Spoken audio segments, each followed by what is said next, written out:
Nobody noticed when she entered. Most of the guests had already settled into the grand marble hall of the Cavalcanti mansion, surrounded by white marble columns, Italian linen curtains, and historical paintings that narrated the lineage of one of the country's most traditional families. Mrs. Odette Helena de Sa Cavalcanti, 78 years old, heiress to an immeasurable fortune in the pharmaceutical sector, known for her discreet parties and silent influence, paced back and forth with trembling hands, something she would never admit in public. After all, that night she was hosting a group of French investors to consolidate the company's expansion into Europe. It would be her last major move at the helm of the corporation before officially passing the baton to a new president. Everything was prepared. The wines were perfect, the dishes impeccably arranged. The scent of fresh lilies filled the air. But one thing failed, and it was enough to make the castle of elegance and control begin to crumble from within. The translator. The damned translator. No one could find him. The receptionist swore he had confirmed his presence. The driver said he hadn't seen him leave the hotel, and the French were already arriving. Odette, who spoke a little English and no French, knew the risk of a communication failure in negotiations of this magnitude. She didn't trust amateurs, and now it seemed like everything would collapse. She called Enrique, her direct assistant. "Call any interpreter available in São Paulo. Tell them I'll pay triple, but they need to be here in 20 minutes. Enrique nodded and disappeared down the hallway. Odette closed her eyes, leaned on her white gold-inlaid wooden cane, an heirloom from her mother, and tried to control her breathing. She couldn't panic, but something in her face, a subtle tightening of her jaw, betrayed her tension. It was at that moment that Marina, the house cleaner, entered to discreetly collect empty glasses from the reception. She wore her light grey uniform, hair tied back, eyes lowered as usual. But as she passed through the entrance, she saw Odette with a trembling hand staring into the void. Without thinking, she stopped. It was the first time in 2 years working there that she dared to speak directly to her employer. "Are you all right, ma'am?" Odette slowly raised her eyes.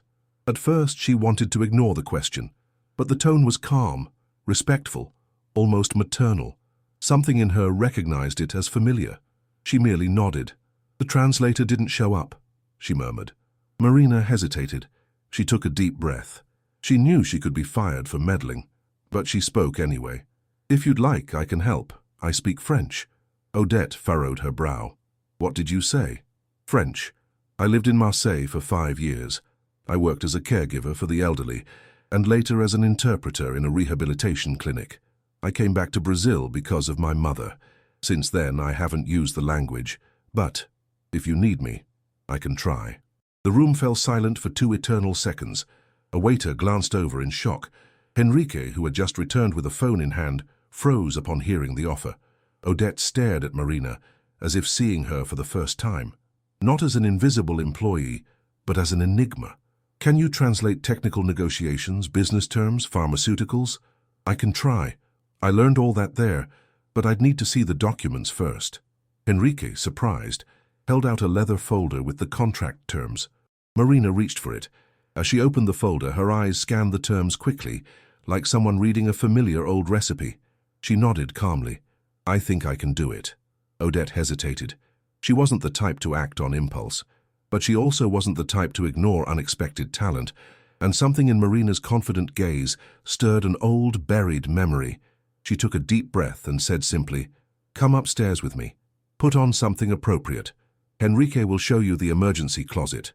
Marina nodded and followed the assistant up the stairs, her steps firm, though her heart was pounding. In the second-floor suite, Marina found herself facing a closet more luxurious than any store she had ever dreamed of entering. Tailored clothes, designer heels, silk scarves. Enrique handed her a discreet navy blue dress with an elegant cut. She hesitated for a moment, but quickly realized there was no time for doubts. She dressed with precision and simplicity. In a few minutes, Marina was no longer a cleaner.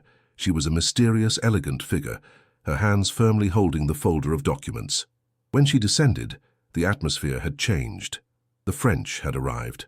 Odette was greeting them with her usual smile, but with a slight delay in her speech, something Marina quickly recognized as disguised nervousness. Upon seeing her come down, Odette merely pointed with her eyes. Marina positioned herself beside her, not as an employee but as an ally.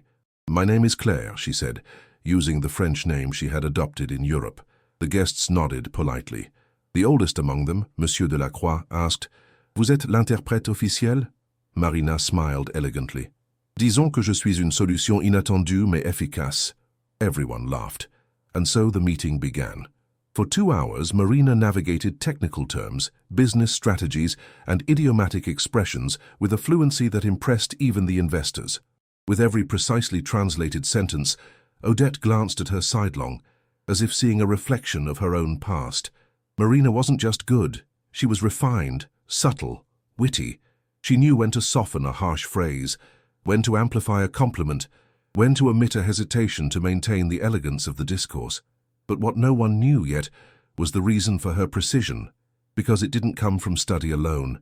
It came from lived experience. When the meeting ended, the French shook Odette's hand with genuine smiles. "Une des meilleures interprètes que nous avons eues," said de la Croix sincerely, "et discrète en plus." Odette smiled, this time with genuine pride. "Nous l'avons trouvée dans un endroit inattendu." After the guests left, the hall gradually emptied, but Odette didn't say a word. She just stared at Marina for long seconds. "Who are you, really?" Marina didn't answer immediately. She looked around, took a deep breath, and said simply, "I'm someone who stayed invisible for a long time, but I never forgot who I was." The silence between them was heavy, as if an old bridge was being rebuilt, stone by stone.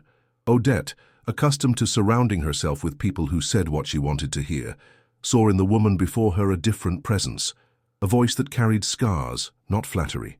She nodded toward the glass balcony where the mansion's garden stretched out, illuminated by golden lights.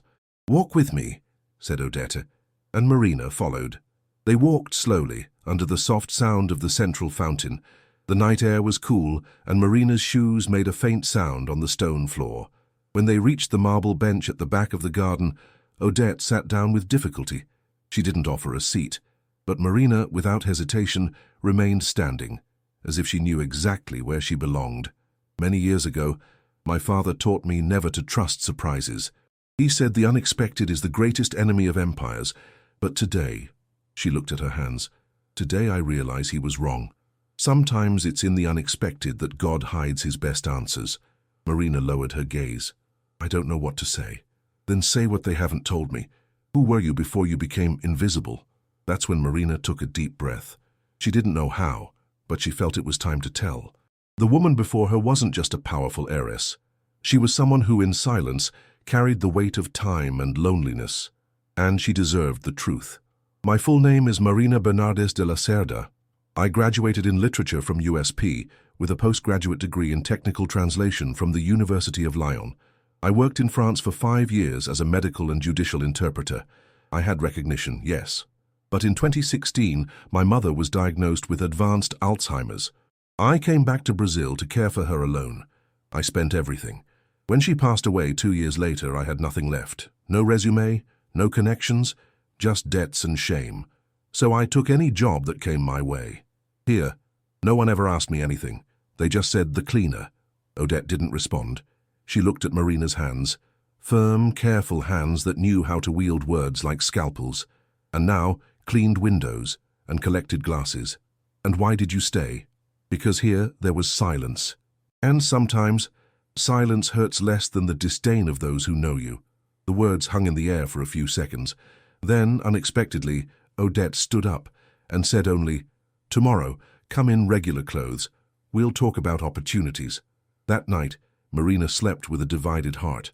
Was it just an empty promise, or was something truly about to change? The next day, she wore a simple white blouse, black pants, and discreet flats. She arrived early, as always.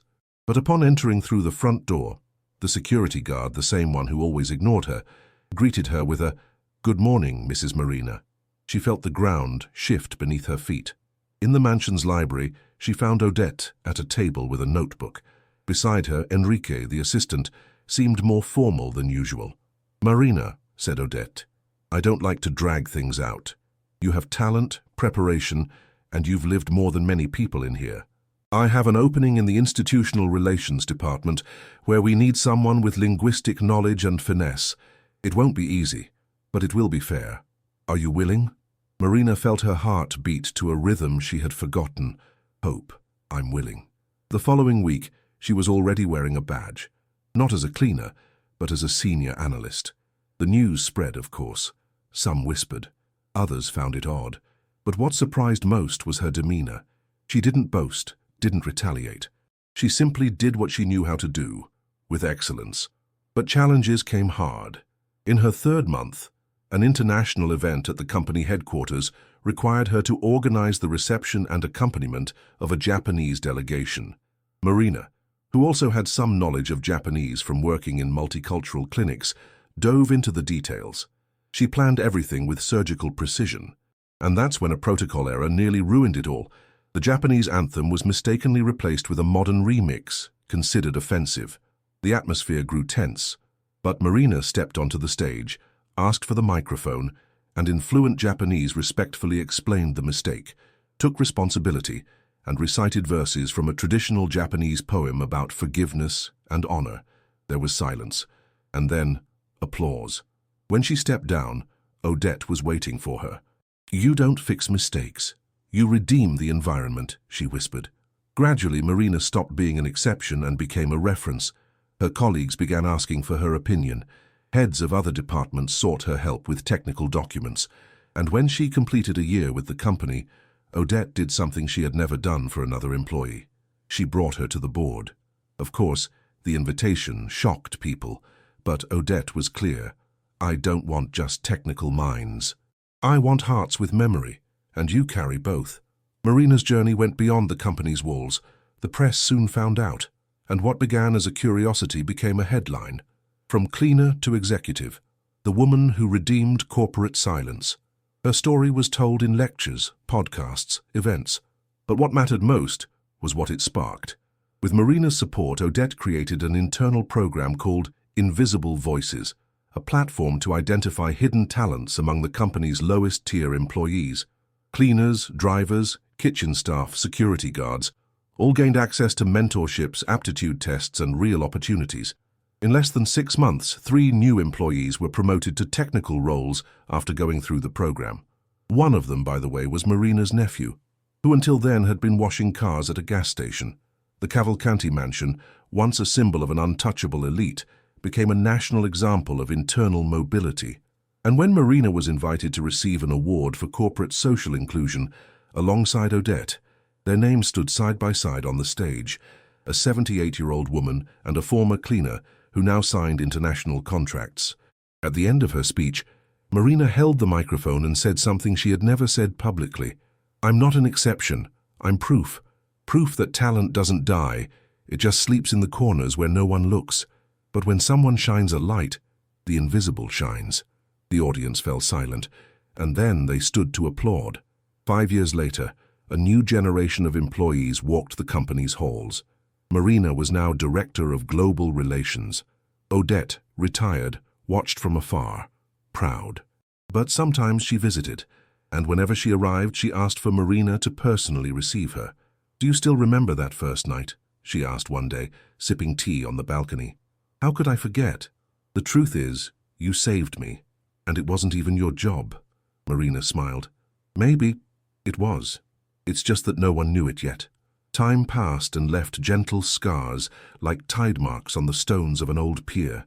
The headquarters of Cavalcanti Pharmaceuticals, now renewed and more diverse than ever, displayed in its reception a mural with the faces of dozens of employees who had risen through the Invisible Voices program. And at the center, discreetly framed, a black and white photograph of Marina with the caption, "Where the world saw cleaning, she saw a mission." That day, the company was celebrating its centennial, a symbolic event laden with memories. The newspapers ran headlines, "100 years of a company that heard the whisper of the invisible." On the main stage, Marina walked with firm steps. Her hair now had silver strands, but her eyes still carried the same spark from the night she dared to raise her voice in the mansion. She opened her speech with a simple sentence, "When one life is seen, many others are illuminated." The audience, made up of entrepreneurs, young interns, former employees, and representatives from other institutions listened in absolute silence. Marina wasn't just telling her story. She was reflecting the story of many. It was a mirror held up in a loud voice without vanity, but with strength. At one point, she pulled an old object from her bag, Odette's white gold inlaid wooden cane. She had inherited it after Odette's passing 3 months earlier. The room grew even quieter. Marina raised it as a symbol and said, "This cane supported the steps of a woman who, with all her flaws and strengths, chose to listen. And when we listen to what the world ignores, we open doors that once seemed invisible. I am just one of those open doors." No one held back their tears, because in that moment it wasn't just about success. It was about restored dignity, about the power of a second chance that for many never comes. But there, on that stage, it was alive and witnessed by all. After the event, Marina returned alone to the Cavalcanti mansion, now preserved as a cultural space and the headquarters of the Odette Helena Institute. She walked through the halls, touched the walls, smiled at her reflection in the entrance mirror, the same one where she once saw only an invisible cleaner, and now saw a complete woman. In the former emergency closet, now transformed into a memorial, the navy blue dress was still there. It was displayed on a mannequin with a plaque. With this dress, she translated more than words. She translated the soul. Marina touched the fabric with her fingers and closed her eyes for a moment. A flood of images came to mind. Her sick mother, the days of silence, Odette's first glance, the leather folder in her hands, the shocked looks, the doors opening. She murmured a simple prayer. "Thank you, Lord, because even when everything seemed forgotten, you didn't forget me." 3 weeks later, in a public school on the outskirts of São Paulo, a young girl named Lucia, daughter of a kitchen worker and a bus conductor, watched a documentary about inspiring journeys. It was part of a mentorship project for young talents. In the video, Marina told her story, with clips of her rise, the social programs she coordinated, and the transformations she had witnessed. Lucia looked at the screen and then at her mother, who was there as a guest of the school. "Mom, she looks like you." Her mother smiled, her eyes welling up. "She's like us, daughter, and that's why you can go further too." At the end of the video, Marina said, "Never underestimate someone's silence. It might be carrying a world of wisdom, just waiting for a chance." Those words stayed in Lucia's mind like a melody. Months later, she wrote an essay inspired by that story and was selected for an educational exchange in France, the same country that had once welcomed Marina. At the Odette Helena Institute, Marina now coordinated a new project, Invisible Roots, aimed at identifying hidden talents among the elderly, refugees, and informal workers. It was her way of giving back, of continuing to open doors. In one of the meetings, someone suggested changing the program's headquarters name. Marina smiled, looked out the window where flowers bloomed in the mansion's old garden, and replied, "Leave it as it is. The root is invisible, but it's what sustains everything that grows." At the end of that afternoon, Marina walked to the central fountain. There, a new plaque had been discreetly placed at its base. Here, a new story began, where silence was overheard. She sat on the marble bench, held Odette's cane across her lap and gazed at the sky tinged with gold. It was as if time had returned everything to her, but with more color, more meaning. A butterfly landed on her hand, and she, smiling, whispered, "Now I understand.